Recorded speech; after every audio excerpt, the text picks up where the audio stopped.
Hello students. आज का topic है फोटो इलेक्ट्रिक इफेक्ट, जो कि एटॉमिक स्ट्रक्चर का पार्ट 8 है। यदि आपने अभी तक पार्ट 1 to 7 नहीं देखे हैं तो हमारे चैनल पे जाके पार्ट 1 to 7 देख लें। तो फोटो इलेक्ट्रिक इफेक्ट क्या होता है? तो आपके पास कोई मेटल है, ठीक है, मेटल के अंदर इलेक्ट्रॉन होता है। तो जब इस पे सुटेबल फ्रीक्वेंसी का फोटोन स्ट्राइक होता है तो इस मेटल से इलेक्ट्रॉन बाहर चला आता है। इस फेनोमेना को फोटो इलेक्ट्रिक इफेक्ट कहते हैं। और ये जो इजेक्टेड इलेक्ट्रॉन है इसको फोटो इलेक्ट्रॉन बोलते हैं। Photo electron photo electric effect होता है ejection of electron from a metal surface when A photons of suitable frequency strikes upon it and the ejected electron is called photoelectron। तो किसी भी metal से electron का eject होना, जब उस पर सुटेबल फ्रीक्वेंसी का फोटोन स्ट्राइक करे, इसी को फोटो इलेक्ट्रिक इफेक्ट कहते हैं। और इस इजेक्टेड इलेक्ट्रॉन को फोटो इलेक्ट्रॉन बोलते हैं। इसके बाद एक पॉइंट है, the electrons are ejected from the metal surface as soon as the beam of light strikes the surface.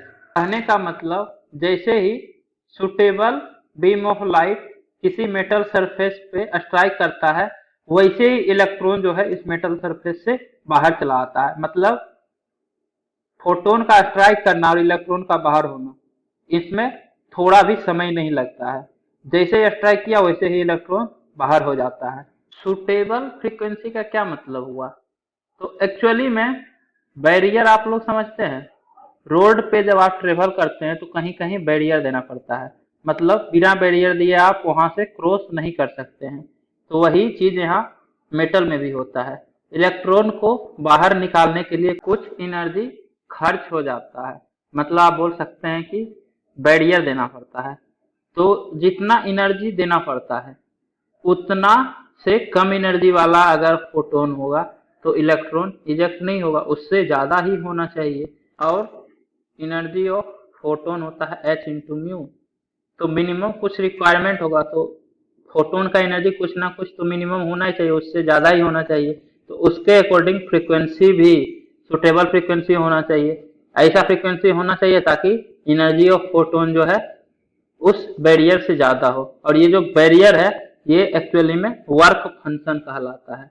Work function W से डिफरेंट करते हैं वर्क फंक्शन को। This is the minimum amount of energy required to eject electron from a metal surface.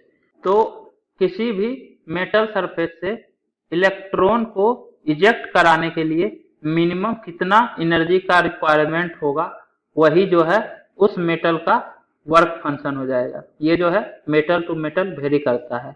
हर एक metal के लिए work function का value different हो सकता है। इसके बाद मान लीजिए कि आपके पास एक मेटल दिया हुआ है, इसका वर्क फंक्शन है 5 इलेक्ट्रॉन वोल्ट और आप जो फोटोन स्ट्राइक करवा रहे हैं उसका एनर्जी है 10 इलेक्ट्रॉन वोल्ट। तो फोटो इलेक्ट्रिक इफेक्ट होगा या नहीं होगा, इस केस में जो है आप कंफर्म नहीं बता सकते हैं कि फोटो इलेक्ट्रिक इफेक्ट हो ही जाएगा। क्योंकि हो सकता है फोटोन का कुछ एनर्जी साउंड के फॉर्म में या किसी और एनर्जी के फॉर्म में वेस्ट हो जाए। साउंड के फॉर्म में अगर ये अपना एनर्जी लूज कर देगा, कोलिजन वगैरह हुआ तो ये अपना एनर्जी लूज कर दिया और वर्क फंक्शन से कम हो गया एनर्जी, तो 5 इलेक्ट्रॉन वोल्ट से कम हो जाएगा, तो ये इलेक्ट्रॉन इजेक्ट नहीं कर पाएगा।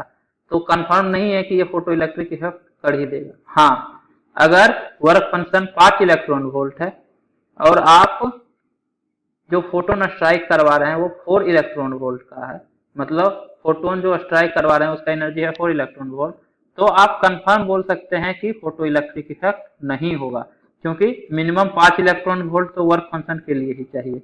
अगर एनर्जी 10 इलेक्ट्रॉन वोल्ट है तो हो सकता है कि फोटो इलेक्ट्रिक इफेक्ट हो जाए, जरूरी नहीं है कि हाँ हो ही जाएगा। एनर्जी दूसरे फॉर्म में भी लूज कर सकता है, ये एनर्जी वेस्ट भी हो जाता है बहुत बार। इसके बाद ये जो मेटल है इसका वर्क फंक्शन 5 इलेक्ट्रॉन वोल्ट है और इस पे जो फोटोन स्ट्राइक करवा रहे हैं 10 इलेक्ट्रॉन वोल्ट एनर्जी वाला फोटोन स्ट्राइक करवा रहे हैं और दिया हुआ है कि फोटो इलेक्ट्रिक इफेक्ट हो गया, मतलब इलेक्ट्रॉन इजेक्ट हो गया। तो इस इलेक्ट्रॉन का मैक्सिमम काइनेटिक एनर्जी क्या हो सकता है? तो देखिए, मैक्सिमम काइनेटिक एनर्जी तभी होगा जब जितना एनर्जी फोटोन से एब्जॉर्ब करेगा इलेक्ट्रॉन, सारा का सारा काइनेटिक एनर्जी में कन्वर्ट हो जाए।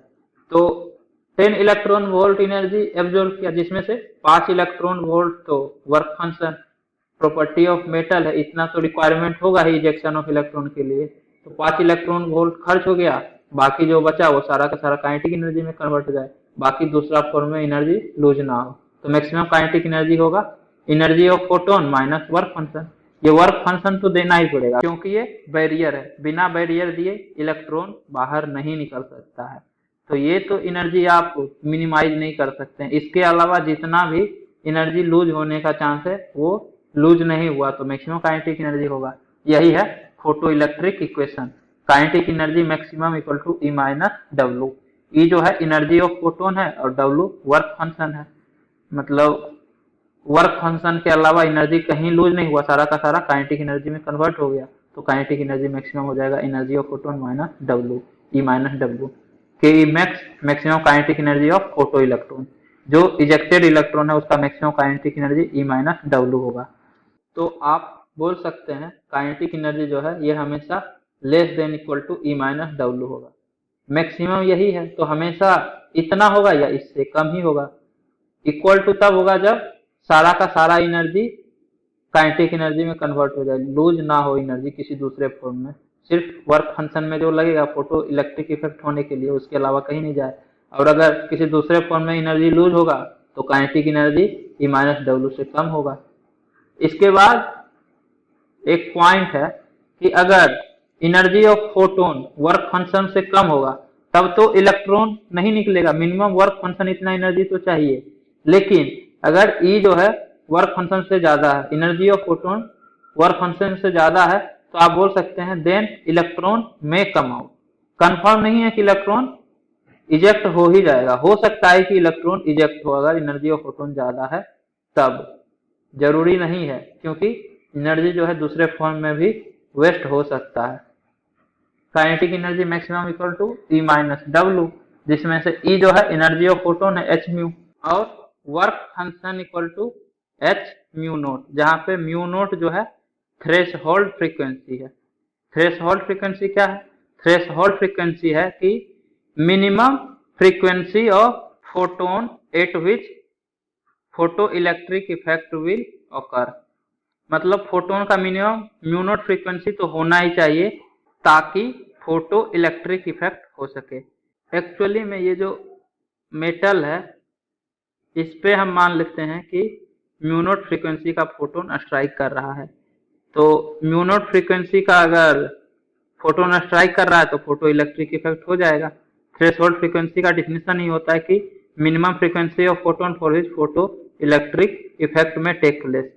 तो एनर्जी ऑफ फोटोन जो है वो मिनिमम W होना ही चाहिए। मतलब ये जो फोटोन है इसका एनर्जी W होगा तभी तो फोटो इलेक्ट्रिक इफेक्ट हो रहा है, और इस फोटोन का फ्रीक्वेंसी दिया हुआ है W नोट, तो energy of photon equal to H into mu naught. तो यहाँ से W equal to H mu naught आता है, और एनर्जी ऑफ फोटोन होता है H इंटू म्यू।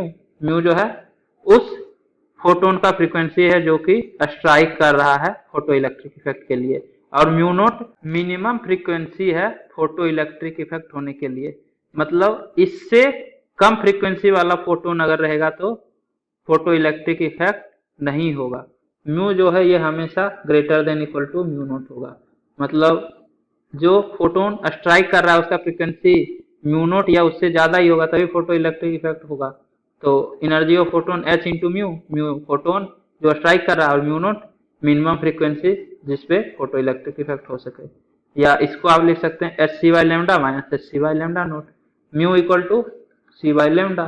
तो यहाँ से उस फोटोन का वेवलेंथ निकल जाएगा, और लेमडा नोट थ्रेशोल्ड वेवलेंथ कहलाएगा, मैक्सिमम वेवलेंथ जिसपे कि फोटो इलेक्ट्रिक इफेक्ट हो सके। अगर इससे ज्यादा वेवलेंथ का फोटोन रहेगा तो फोटो इलेक्ट्रिक इफेक्ट नहीं होगा, क्योंकि ये जो थ्रेशोल्ड वेवलेंथ आता है ये थ्रेशोल्ड फ्रीक्वेंसी के कॉरस्पॉन्डिंग आता है। मतलब ये मिनिमम म्यू नोट फ्रीक्वेंसी वाला जो फोटोन है इसका वेवलेंथ लेमडा नोट होगा। तो अगर कोई दूसरा फोटोन हम स्ट्राइक करवाए जिसका की वेवलेंथ बढ़ गया तो फ्रीक्वेंसी क्या हो जाएगा, फ्रीक्वेंसी सी वाई लेमडा नोट होता है, सी वाई लेमडा होता है। अब लेमडा जो है लेमडा नोट से ज्यादा हो गया तो फ्रीक्वेंसी जो है कम हो जाए, फ्रीक्वेंसी जो है कम हो जाएगा म्यू नोट से, थ्रेशोल्ड फ्रीक्वेंसी से कम हो गया, मतलब एनर्जी जो फोटोन का है वो वर्क फंक्शन से कम हो गया। तो वर्क फंक्शन से कम एनर्जी अगर है तो फोटो इलेक्ट्रिक इफेक्ट नहीं होगा। कहने का मतलब आप ध्यान रख सकते हैं थ्रेशोल्ड फ्रीक्वेंसी जो है मिनिमम फ्रीक्वेंसी होता है जिसपे कि फोटो इलेक्ट्रिक इफेक्ट हो सके। अगर इससे कम फ्रीक्वेंसी वाला फोटोन स्ट्राइक होगा तो फोटो इलेक्ट्रिक इफेक्ट नहीं होगा। Similarly lambda note maximum wavelength होता है जिसपे कि फोटो इलेक्ट्रिक इफेक्ट हो सके। अगर इससे ज्यादा वेवलेंथ का फोटोन स्ट्राइक करेगा तो फोटो इलेक्ट्रिक इफेक्ट नहीं होगा, क्योंकि इससे ज्यादा वेवलेंथ अगर होगा तो एनर्जी कम जाएगा, एनर्जी वर्क फंक्शन से भी कम हो जाएगा और वर्क फंक्शन से एनर्जी कम हो गया तो फोटो इलेक्ट्रिक इफेक्ट नहीं होगा। वही डिफिनीशन यहाँ पे लिखा हुआ है म्यू नोट और लेमडा नोट का। This is the minimum frequency mu at which photo electric effect में takes place for electron to come out E greater than equal to W. Electron को बाहर आने के लिए एनर्जी ऑफ फोटोन जो है वो वर्क फंक्शन से ज्यादा ही होना चाहिए और W equal to h mu naught होता है। तो एनर्जी ऑफ फोटोन, मान लीजिए कि म्यू फ्रीक्वेंसी का फोटोन स्ट्राइक कर रहा है तो energy of photon H into mu होगा, ये greater than equal to h mu naught होना चाहिए। तो यहाँ से आता है म्यू जो है वो greater than equal to mu naught होना चाहिए, मतलब थ्रेशोल्ड फ्रीक्वेंसी से ज्यादा या उसके इक्वल फ्रीक्वेंसी का ही फोटोन रहेगा तो फोटो इलेक्ट्रिक इफेक्ट हो सकता है। Similarly this is the maximum wavelength lambda eight which photo electric effect में टेक प्लेस। तो ये जो है मैक्सिमम वेवलेंथ होता है जिसमें कि फोटो इलेक्ट्रिक इफेक्ट हो सकता है, इससे कम वेवलेंथ रहेगा तो फोटो इलेक्ट्रिक इफेक्ट नहीं होगा। जैसे ये एच म्यू, मान लीजिए कि जो फोटोन स्ट्राइक कर रहा है उसका वेवलेंथ लेमडा है और म्यू नोट के करस्पॉन्डिंग जो वेवलेंथ होता है, मतलब म्यू नोट फ्रीक्वेंसी वाला जो फोटोन है इसका वेवलेंथ लेमडा नोट होता है। तो W equal to h c upon lambda naught होगा, एच म्यू नोट होता है ना, W equal to h mu note, और म्यू नोट को आप लिख सकते हैं सी अपॉन लेमडा नोट। वो फोटोन जिसका की फ्रीक्वेंसी म्यू नोट है उसका वेवलेंथ लेमडा नोट होता है, तो फ्रीक्वेंसी को सी बाय लेमडा नोट, तो h c by lambda naught W equal to लिखिएगा, तो h c upon lambda greater than equal to h c upon lambda naught. Lambda जो है उस फोटोन का वेवलेंथ है जो कि मेटल पे स्ट्राइक करता है।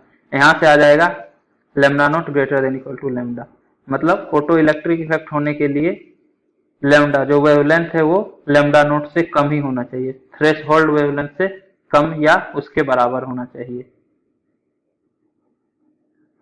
यही है आपका lambda note. This is the maximum wavelength eight which photo electric effect में टेक प्लेस। इससे कम वेवलेंथ रहेगा तो फोटो इलेक्ट्रिक इफेक्ट होगा, नहीं तो नहीं होगा। अब जो है इससे रिलेटेड कुछ प्रॉब्लम है। Calculate the work function of metal if a photon of energy 16 electron volt ejects an electron with kinetic energy maximum equal to 10 electron volt. तो यहाँ पे आपको मेटल का वर्क फंक्शन बताना है। अगर 16 इलेक्ट्रॉन वोल्ट का फोटोन स्ट्राइक करता है तो जो इलेक्ट्रॉन इजेक्ट होता है उसका मैक्सिमम काइनेटिक एनर्जी दिया हुआ है 10 इलेक्ट्रॉन वोल्ट। तो kinetic energy maximum equal to क्या होता है, E माइनस डब्ल्यू।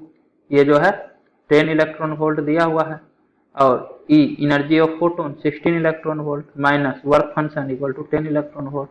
तो वर्क फंक्शन आ जाएगा 16 माइनस 10, 6 इलेक्ट्रॉन वोल्ट। तो इस मेटल का वर्क फंक्शन है 6 इलेक्ट्रॉन वोल्ट। नेक्स्ट क्वेश्चन है work function equal to 5 electron volt. Can a photon with wavelength 310 nanometre cause photo electric effect. तो जो मेटल पे फोटोन स्ट्राइक कर रहा है उसका वेवलेंथ दिया हुआ 310 नैनोमीटर।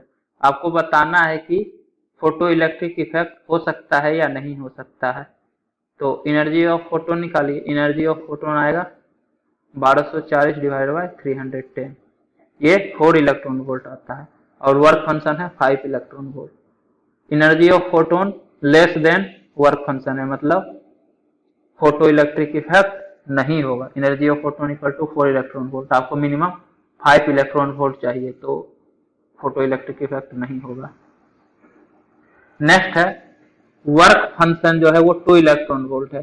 तो थ्रेशोल्ड फ्रीक्वेंसी और थ्रेशोल्ड वेवलेंथ और थ्रेशोल्ड फ्रीक्वेंसी क्या होगा ये आपको बताना है। तो इस केस में वर्क फंक्शन दिया हुआ है 2 इलेक्ट्रॉन वोल्ट, तो जो फोटोन स्ट्राइक करेगा उसका मिनिमम 2 इलेक्ट्रॉन वोल्ट एनर्जी होना ही चाहिए फोटो इलेक्ट्रिक इफेक्ट होने के लिए, और इसी फोटोन के करस्पॉन्डिंग जो वेवलेंथ आएगा वो थ्रेशोल्ड वेवलेंथ होता है, और इस फोटोन के करस्पॉन्डिंग जो फ्रीक्वेंसी आएगा वो थ्रेशोल्ड फ्रीक्वेंसी होता है। तो अगर फोटोन का एनर्जी पता है 2 इलेक्ट्रॉन वोल्ट, तो इसका आप वेवलेंथ बता सकते हैं। तो वेवलेंथ इस फॉर्मूला से होगा energy of photon equal to 1240 divided by lambda in nanometre. ये जो वेवलेंथ है ये थ्रेशोल्ड वेवलेंथ है लैम्डा नोट, तो यहाँ से लैम्डा नोट आएगा 1240 डिवाइडेड बाय 2 620 नैनोमीटर। मतलब अगर 620 नैनोमीटर से कम वेवलेंथ वाला फोटोन रहेगा तब तो फोटो इलेक्ट्रिक इफेक्ट होगा, अगर इससे ज्यादा वाला रहेगा तो फोटो इलेक्ट्रिक इफेक्ट नहीं होगा।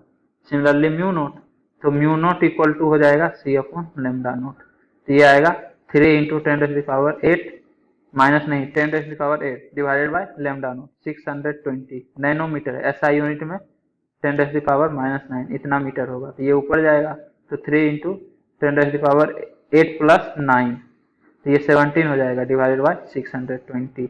इसका वैल्यू होगा 4.8 इंटू 10⁻14, इतना हर फ्रीक्वेंसी होगा।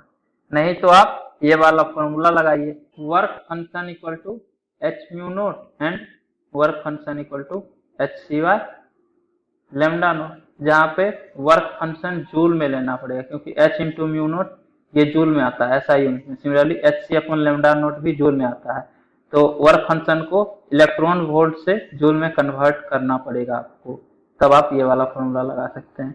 या फिर वर्क फंक्शन का मतलब ही तो यही हुआ कि वैसा फोटोन स्ट्राइक करवाना है जिसका कि मिनिमम एनर्जी 2 इलेक्ट्रॉन वोल्ट हो, तभी ये फोटो इलेक्ट्रिक इफेक्ट कर सकता है। वर्क फंक्शन से कम एनर्जी अगर रहा फोटोन का तो फोटो इलेक्ट्रिक इफेक्ट नहीं होगा। तो उसी के करस्पॉन्डिंग जो है आपका थ्रेशोल्ड वेवलेंथ और थ्रेशोल्ड फ्रीक्वेंसी कैलकुलेट होता है। मिनिमम कितना एनर्जी वाला फोटोन चाहिए, तो 2 इलेक्ट्रॉन वोल्ट, तो 2 इलेक्ट्रॉन वोल्ट फोटोन के करस्पॉन्डिंग कितना वेवलेंथ आएगा वही आपका लैम्डा नोट हो जाएगा थ्रेशोल्ड वेवलेंथ, और 2 इलेक्ट्रॉन वोल्ट एनर्जी के करस्पॉन्डिंग फोटोन का क्या फ्रीक्वेंसी आएगा, ये थ्रेशोल्ड फ्रीक्वेंसी हो जाएगा। इसके बाद नेक्स्ट क्वेश्चन है कि एक मेटल पे 4 फोटोन स्ट्राइक कर रहा है जिसका कि वेवलेंथ दिया हुआ है λ1 λ2 λ3 λ4। जब इलेक्ट्रॉन इजेक्ट होता है तो काइनेटिक एनर्जी 1, मतलब जिस इलेक्ट्रॉन पे λ1 वाला फोटोन स्ट्राइक कर रहा है इसका काइनेटिक एनर्जी होगा काइनेटिक एनर्जी 1, इसका होगा काइनेटिक एनर्जी 2, इसका काइनेटिक एनर्जी 3, इसका काइनेटिक एनर्जी 4। तो काइनेटिक एनर्जी का वैल्यू दिया हुआ है kinetic energy 1 greater than kinetic energy 2, kinetic energy 3 उससे भी कम, और सबसे minimum kinetic energy 4th electron का है। तो आपको वेवलेंथ का ऑर्डर बताना है। तो काइनेटिक एनर्जी का फॉर्मूला क्या होगा, E minus W। Work function जो है ये मेटल का प्रॉपर्टी है, सेम ही मेटल से इलेक्ट्रॉन निकल रहा है तो W तो कांस्टेंट होगा। अब काइनेटिक एनर्जी 1 ज्यादा है, मतलब एनर्जी ऑफ फोटोन जो है ज्यादा होगा, मतलब λ1 वाला फोटोन का एनर्जी सबसे ज्यादा एनर्जी इसका है। सिमिलरली उसके बाद λ2 वाला, उसके बाद λ3 वाला, उसके बाद λ4 वाला, मतलब Hc बाय λ1 ये ज्यादा है Hc अपॉन λ2 से, और ये ज्यादा है Hc अपॉन λ3 से, और फिर Hc अपॉन λ4। तो एनर्जी ऑफ फोटोन का ऑर्डर ये है, तो इसका रेसिप्रोकल कर दीजिए λ1 अपॉन Hc, तो ये सबसे कम हो जाएगा। क्यों, क्योंकि देखिए 1/5 ये ज्यादा है 1/6 से, और ये दोनों ज्यादा है 1/7 से, और ये ज्यादा है 1/8 से, तो इसका रेसिप्रोकल कीजिएगा तो 5 6 7 8, तो इक्वलिटी का साइन भी चेंज हो जाएगा, 8 सबसे ज्यादा होगा, फिर 7, फिर 6, फिर 5, तो λ4 अपॉन Hc, λ4 अपॉन Hc सबसे ज्यादा होगा, उसके बाद λ3 अपॉन Hc, और Hc से Hc ये सब कैंसिल आउट होते जाएगा, तो सबसे ज्यादा वेवलेंथ λ4 का होगा। तभी तो जितना ज्यादा वाला से डिवाइड करेंगे कांस्टेंट नंबर में उतना कम वैल्यू आएगा। अगर 5 को आप 10 से डिवाइड कीजिए और 5 को 15 से डिवाइड कीजिए, तो 15 से डिवाइड करेंगे तो इसका वैल्यू कम आएगा, मतलब डिनोमिनेटर वाला टर्म जिसका ज्यादा है उसका वैल्यू कम आ रहा है, ओवरऑल वैल्यू। एच सी तो सबके केस में कांस्टेंट है, मतलब लेमडा 4 सबसे ज्यादा है, इसीलिए एच सी बाय लेमडा 4 सबसे कम है, तो लेमडा 4 सबसे ज्यादा होगा, उसके बाद लेमडा 3, उसके बाद लेमडा 2 और उसके बाद लेमडा 1। लेमडा 1 सबसे कम है, इसीलिए एच सी अपॉन लेमडा 1 सबसे ज्यादा है। नहीं तो इनइक्वलिटी वाले से आपको समझ में आ जाएगा। मैथ में आप लोग अब तक इनइक्वलिटी पर लिए होंगे, तो नहीं हुआ तो इस तरह से भी सोच सकते हैं कि कांस्टेंट वैल्यू को जितना ज्यादा वैल्यू से डिवाइड करेंगे उसका वैल्यू उतना कम हो जाएगा। तो सबसे कम वैल्यू इसका है, मतलब लेमडा 4 सबसे ज्यादा है। इसके बाद नेक्स्ट क्वेश्चन है कि आपके पास एक मेटल है, उस पे फ्रीक्वेंसी म्यू वाला फोटोन स्ट्राइक करवाते हैं, तो जो इलेक्ट्रॉन इजेक्ट होता है इसका काइनेटिक एनर्जी एक्स है। तो अगर 2 म्यू फ्रीक्वेंसी वाला फोटोन स्ट्राइक करेंगे तो काइनेटिक एनर्जी क्या होगा इस इलेक्ट्रॉन का, तो 2x होना चाहिए।